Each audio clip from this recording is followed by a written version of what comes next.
Leitura do Evangelho de João, capítulo 11, versículos 1 a 46. Desde o início, o Evangelho de João vem demonstrando que Jesus veio ao mundo para instaurar a nova aliança.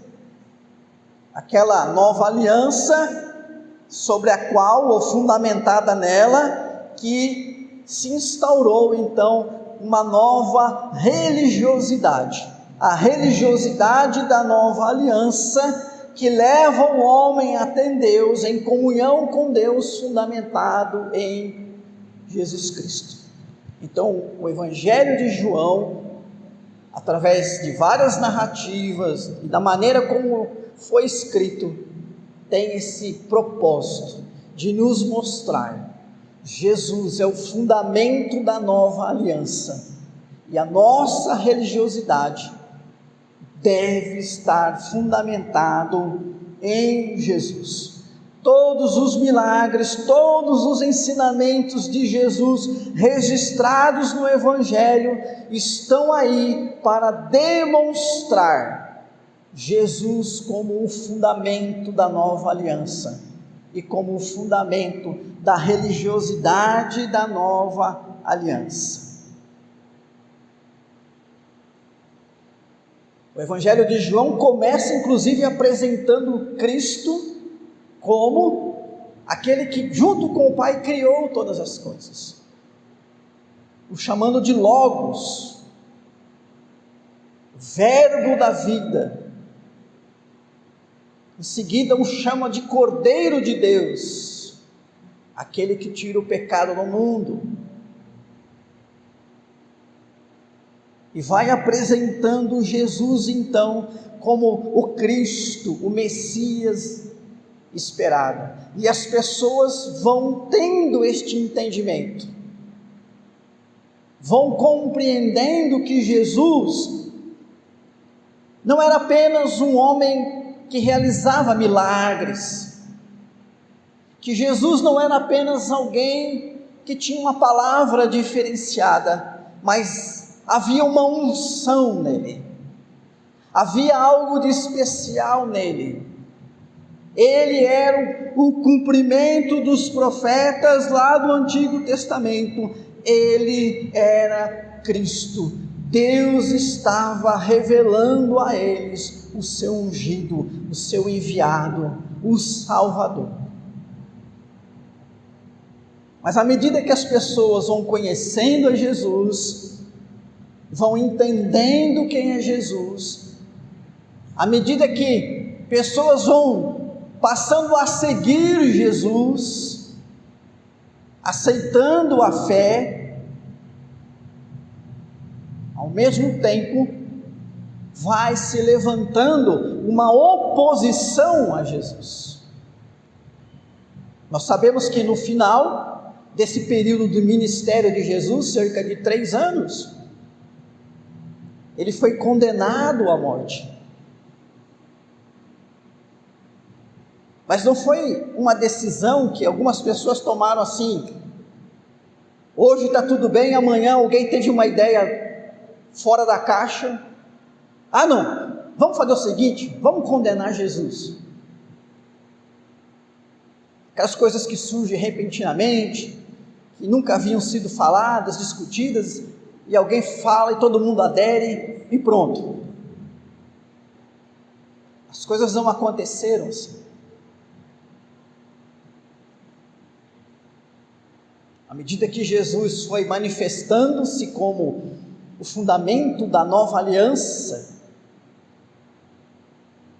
ele foi trazendo provocação a algumas pessoas que detinham o poder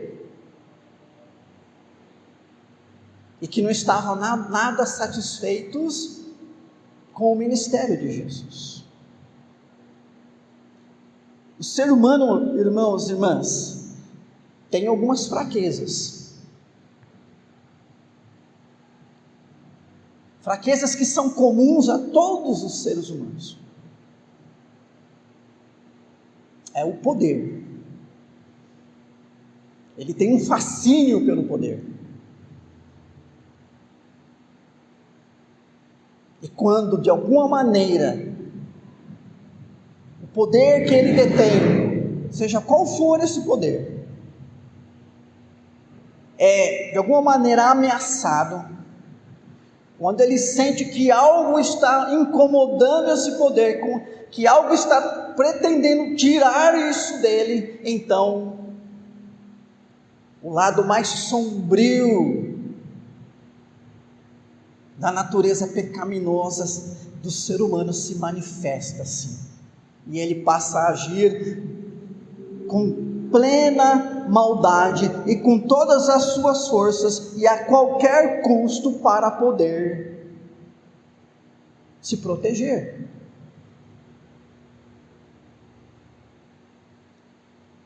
Hoje, século 21, quem detém o poder são os competentes, aquelas pessoas que são eficientes. Em que sentido? Produtividade que gera riqueza.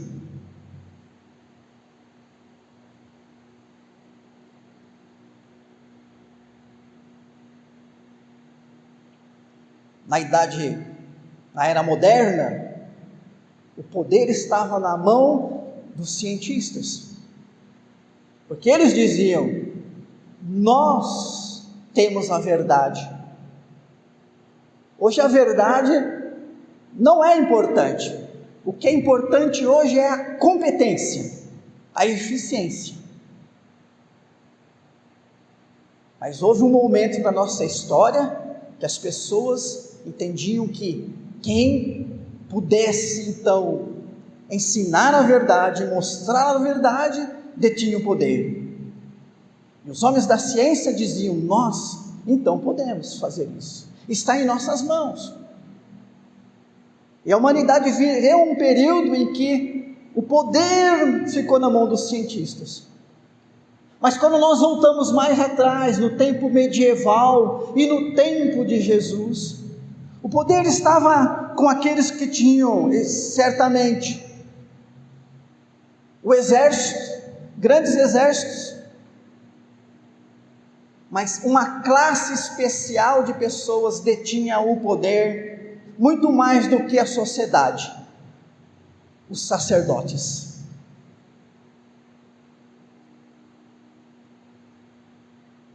O sacerdócio hoje perdeu o poder.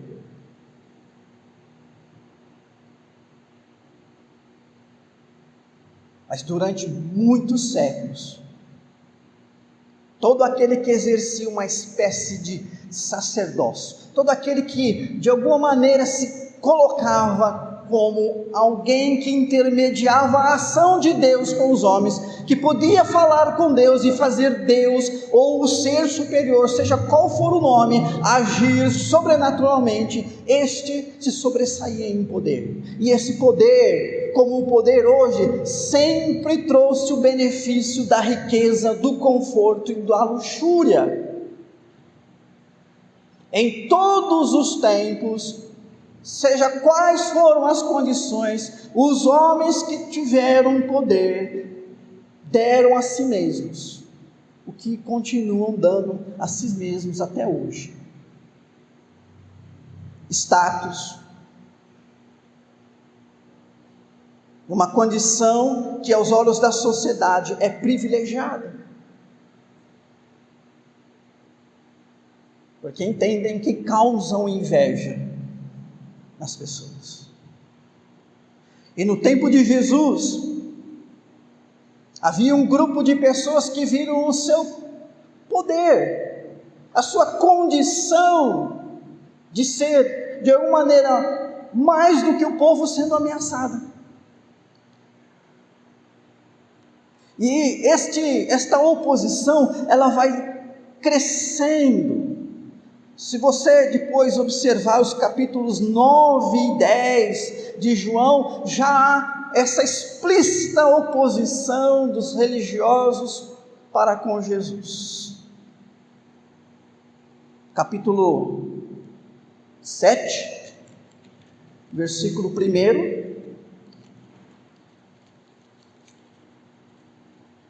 Passadas estas coisas, Jesus andava pela Galileia, porque não desejava percorrer a Judeia, visto que os judeus procuravam matá-lo. Então nós já temos aqui, lá no capítulo 7, essa menção de que a ameaça era iminente. E essa ameaça, ela estava na Judeia, na região da Judeia, onde ficava Jerusalém. Capítulo 10, versículo 31, quando Jesus então diz para as pessoas: eu e o Pai somos um, então ele está afirmando como Filho de Deus. 31 diz assim: novamente pegaram os judeus em pedras para lhe atirar.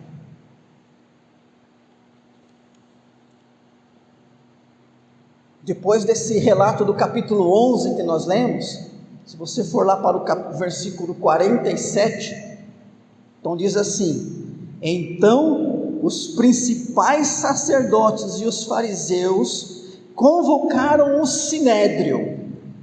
O sinédrio então era aquela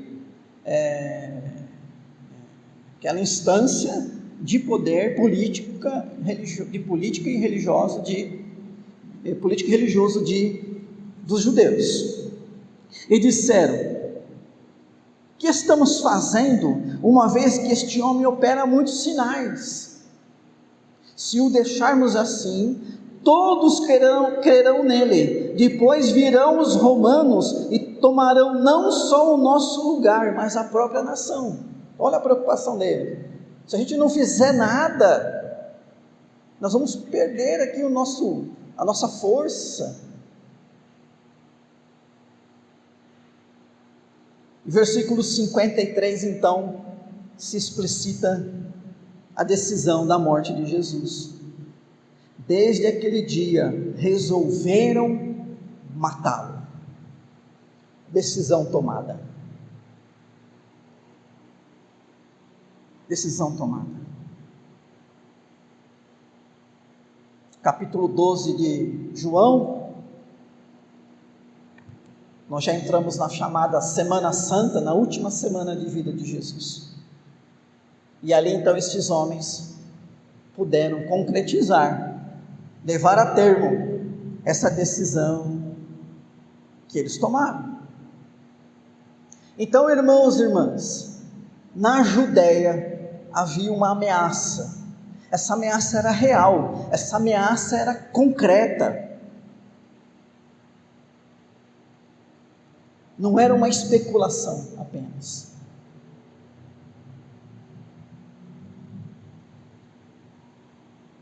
Daí nós entendemos por que os discípulos questionam Jesus, lá no versículo 8, quando então Jesus: olha, nós precisamos ir para a Judeia.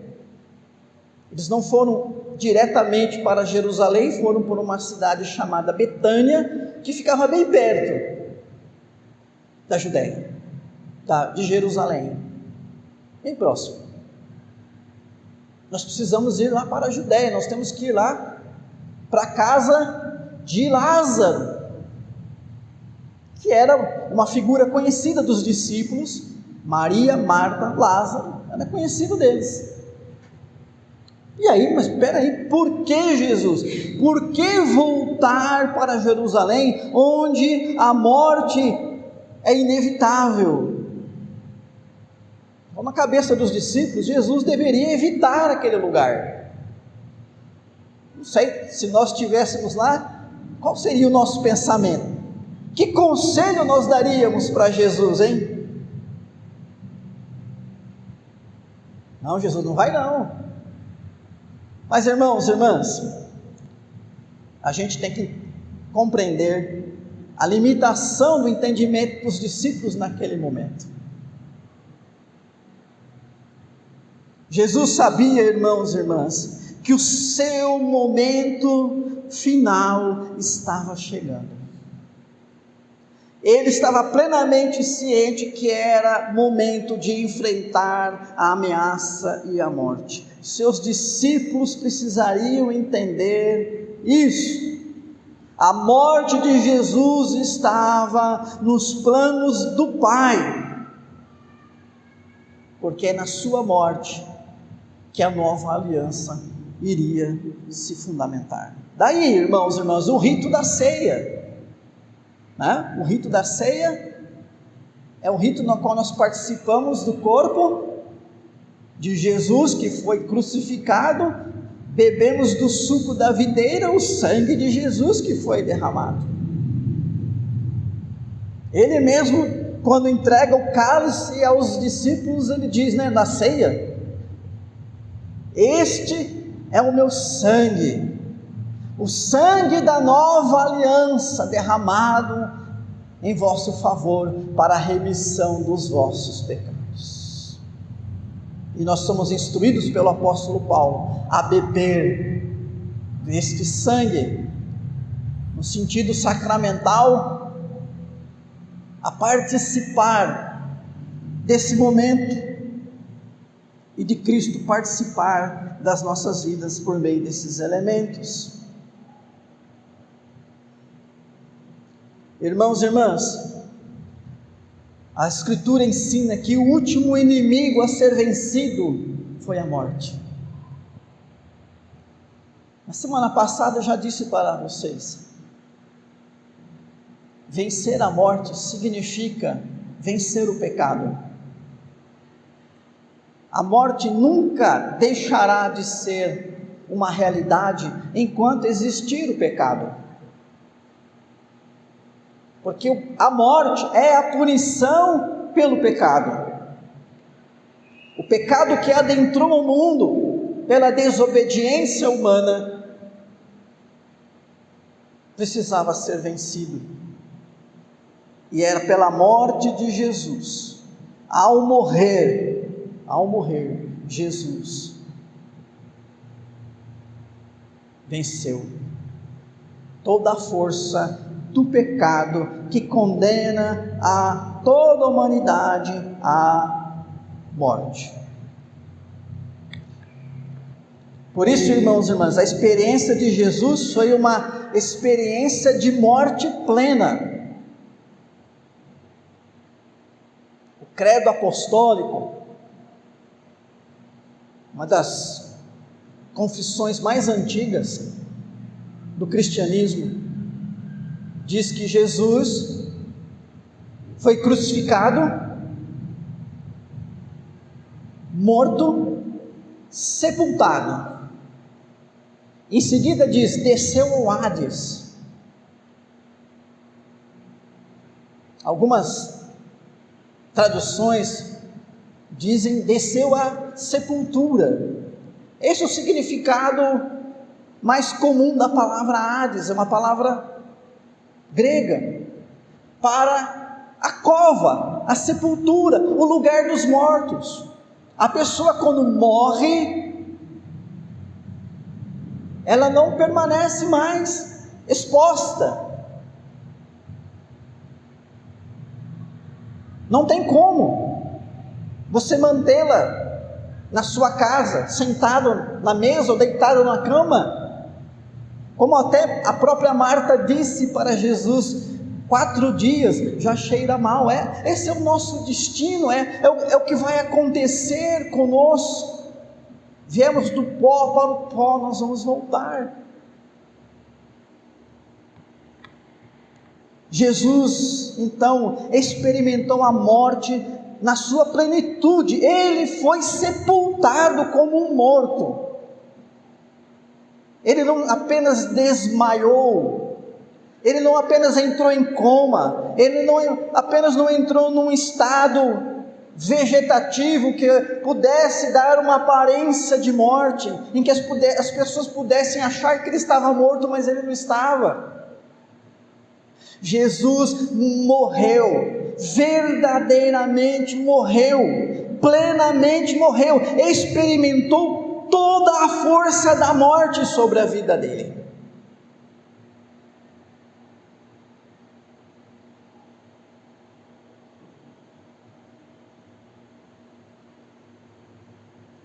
mas o poder de Deus o ressuscitou.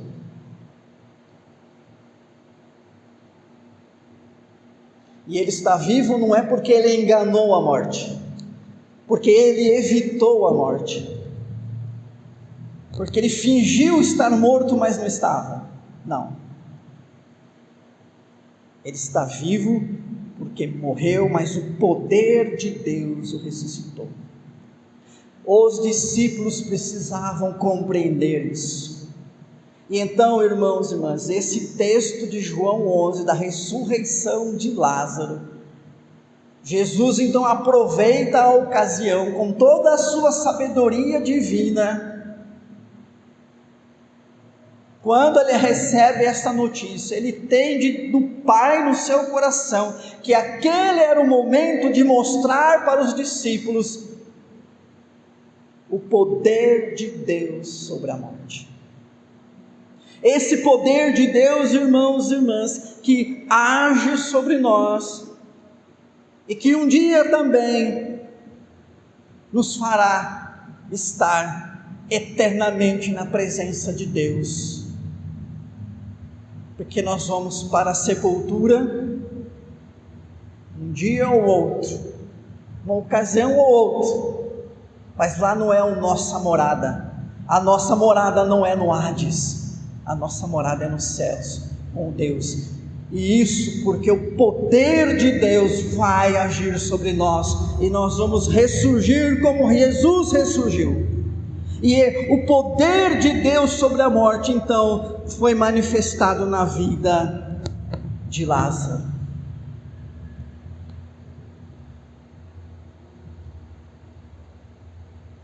Os discípulos dizem para Jesus: Jesus, você vai para Jerusalém, você quer ir lá para a Judéia, mas lá a ameaça de morte é real, se você for para lá você vai morrer. Mas nós precisamos ir para Jerusalém. Não era apenas para curar Lázaro. Jesus podia ter curado Lázaro da onde estava. Ele já fez isso em outra ocasião. Quando alguém pediu para que Jesus fosse até a casa dele para curar alguém da sua família, e fez um pedido com tamanha fé, que diz o texto que quando ele estava voltando para casa, a cura se realizou. Jesus não precisou nem estar presente, não precisou nem tocar. Algumas vezes Jesus tocou pessoas, outras vezes não.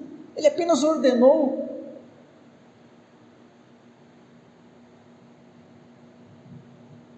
Ele precisava ir para lá, para que os discípulos entendessem: sim, a morte me espera, mas a morte não é o fim. Vocês vão ver o que Deus tem reservado, o poder de Deus vai se manifestar, e vocês vão entender a esperança que vai tomar conta do coração de vocês, e os vai manter vivos e firmes. Evidentemente, irmãos e irmãs, Jesus sabia que não seria uma experiência agradável o de passar por todo esse processo da morte. Por isso nós já lemos aqui na nossa liturgia aquela oração de Jesus: Pai, olha, se possível passa de mim este cálice, o sentido aqui do sofrimento que ele tinha pela frente. Mas ele repete naquela oração aquela compreensão e força que dominou toda a vida de Jesus: mas não seja feita a minha vontade, mas sim a tua. Então, irmãos e irmãs, o que nós vemos aqui em Jesus é uma obediência total, plena ao plano salvífico do Pai, à vontade do Pai. Ninguém conseguiu desviar Jesus deste caminho, nem o diabo conseguiu desviar Jesus da cruz, oferecendo todo o poder. E olha que poder, é uma grande tentação, como eu já disse inicialmente. Nós chamamos Jesus de mestre, nós nos consideramos discípulos de Jesus. Se Ele é o nosso mestre e nós somos discípulos de Jesus, então nós temos que viver como Ele, nós temos que caminhar os passos de Jesus. Se Ele foi obediente e obedeceu até a morte de cruz, nós devemos obedecer a Deus radicalmente também, confiar no propósito de Deus. A obediência do cristão, irmãos e irmãs, não é um ato de coação, de medo, mas é um ato de fé. Eu obedeço a Deus não porque tenho medo dele, ou porque alguém me obriga a obedecer, mas eu obedeço a Deus porque eu creio no poder dele, eu creio na vontade dele, eu creio na sabedoria dele, eu creio no amor e no cuidado dele. Por isso eu obedeço a Deus. É aquela obediência fundamentada na fé e no amor, que nós já encontramos lá no livro de Deuteronômio. Ouve, Israel, o que é que Deus quer de ti, senão que o ames de todo o coração e guarde todos os seus mandamentos. Moisés repete isso para aquele povo teimoso, duro de coração, e infelizmente, para muitos deles, foi uma mensagem que entrou por um ouvido e saiu por outro. Foi só Moisés morrer, depois Josué morrer. Nós temos o que agora é minha opinião, Alexandre, considero o livro, talvez o livro mais triste da Bíblia, que é o livro de Juízes. É o livro da decadência. É o livro do desespero. É o livro que fica bem claro o coração feio que tem aquele que não teme a Deus e não o ama de todo o coração. Para mim, o livro de Juízes é um divisor de águas.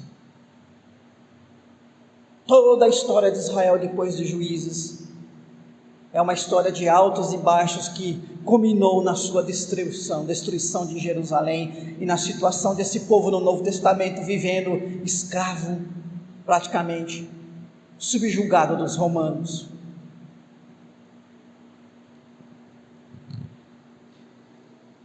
Eu quero chamar a sua atenção, irmãos e irmãs, já no momento final aqui, da atitude de Tomé.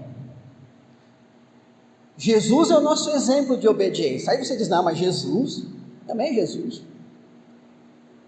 Não, Jesus é Deus. Tomé é conhecido como o discípulo incrédulo, né? Lá em João 20, 29, nesse mesmo evangelho, Tomé é aquele que quando Jesus apareceu ressurreto, ele falou, não, eu só vou acreditar se eu tocar, né?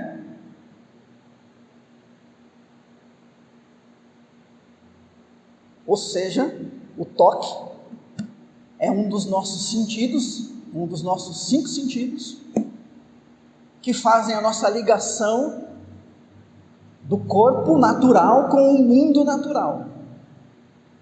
Então, esse púlpito está aqui, ó, não tem como você falar que não está, não é imaginação minha, eu estou sentindo. E o Tomé falou, não, eu preciso ver com a minha capacidade da carne que Jesus está vivo. Então vem, Tomé, pode tocar, toca aqui, tá bom? Você acredita agora? Mas bem-aventurados que não viram e creram. Resposta de Jesus para ele. Nós geralmente lembramos Tomé como o discípulo incrédulo, mas meus irmãos e irmãs, olha o versículo 16 aqui de João 11 que nós lemos. Então Tomé, chamado Dídimo, disse aos condiscípulos, vamos também nós para morrermos com ele.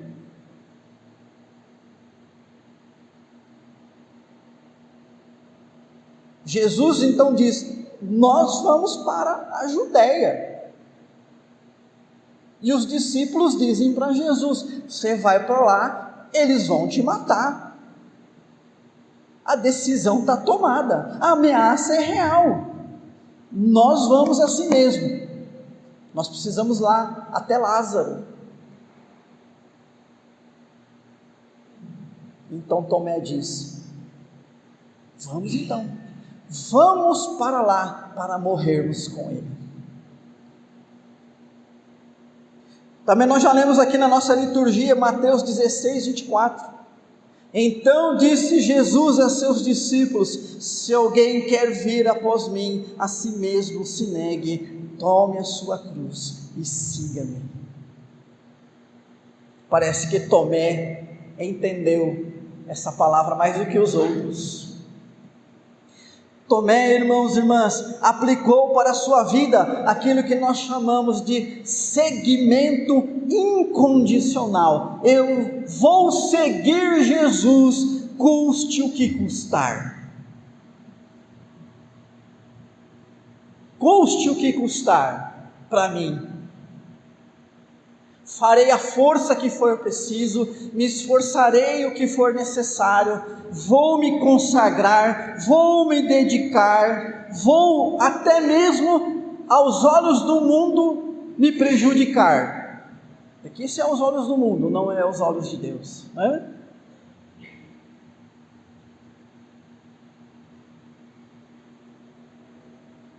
Tomé coloca o reino de Deus em primeiro lugar. E ele então chama: gente, vamos junto, vamos morrer com ele. O seguimento incondicional.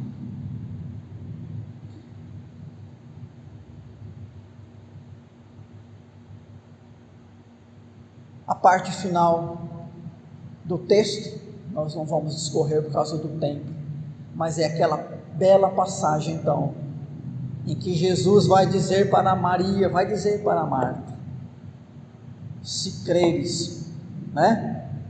Creres, você sabe que se crer em mim, Deus vai fazer o teu irmão ressurgir.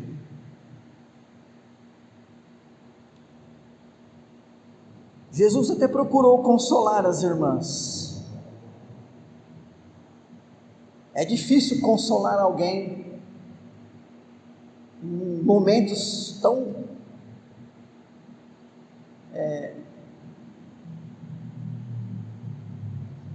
difíceis, né? Como esse do luto, mas há outros momentos também muito difíceis. Difícil. Mas Jesus foi para consolar aquelas irmãs, para levá-las à fé.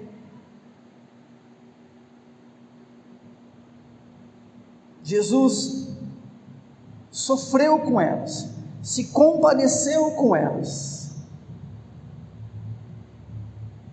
e realizou um grande milagre.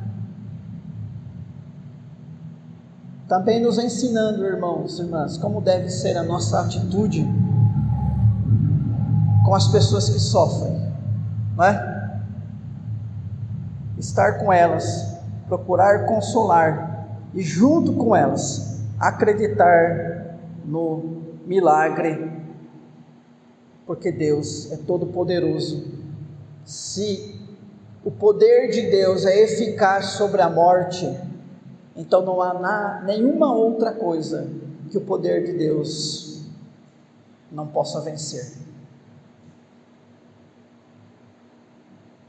Ele é o mais desafiador inimigo que nós temos, a morte, que vem do pecado. Se Jesus então pôde nos dar vida,